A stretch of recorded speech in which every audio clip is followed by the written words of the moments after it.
Guys, my hot sticky chicken will blow your socks off. Enjoy!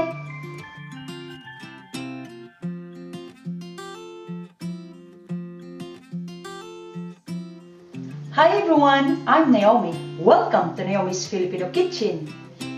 Today's recipe is hot sticky chicken.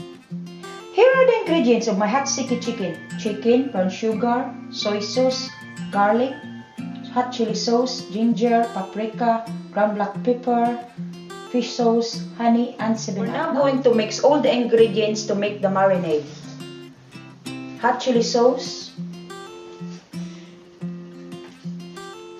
Put all the wet ingredients first. And then soy sauce.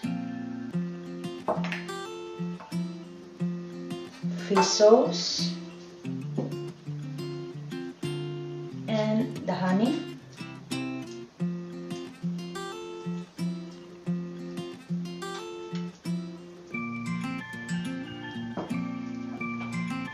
And then we're going to add the 7-Up. You can also use Sprite, guys, and combine all the ingredients for my hot sticky chicken.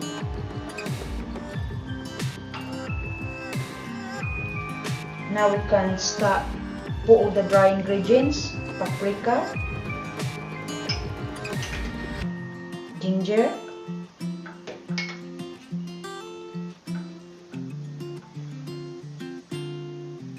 and the ground black pepper, sugar, and the garlic. Now just add the chicken to the marinade.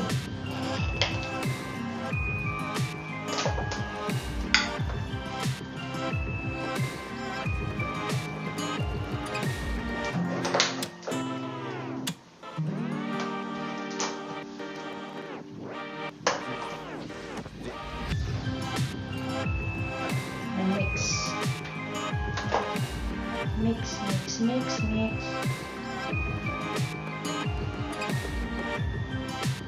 Here guys, and marinate it overnight. You have to cover it to avoid contamination and put it in the fridge overnight. Here is. Okay guys, after 12 hours, let's get the chicken out of the fridge. Okay guys, this is my hot sticky chicken after it's been marinated overnight. Smells absolutely gorgeous. Now let's start cooking. In a cold pan, just place the chicken.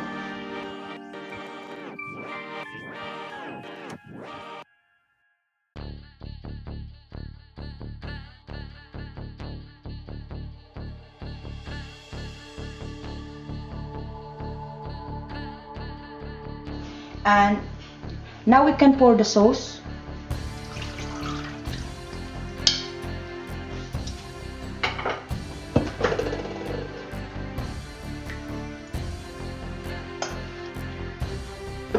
Cover and bring to boil.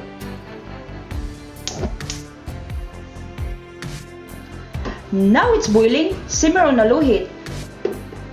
Okay guys, after 30 minutes, just remove the lid so that the sauce will reduce and my chicken will become hot sticky chicken. Just baste my hot sticky chicken every 5 minutes. The final base. Look at the color of my hot sticky chicken.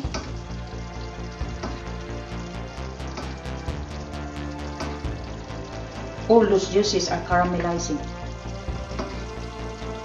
Now let's taste it. Now that's a hot sticky chicken and it's very delicious.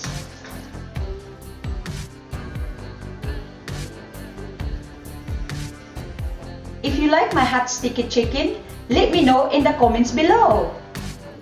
And if you like it, then like it. And if you love it, please subscribe. Thanks for watching. See you soon.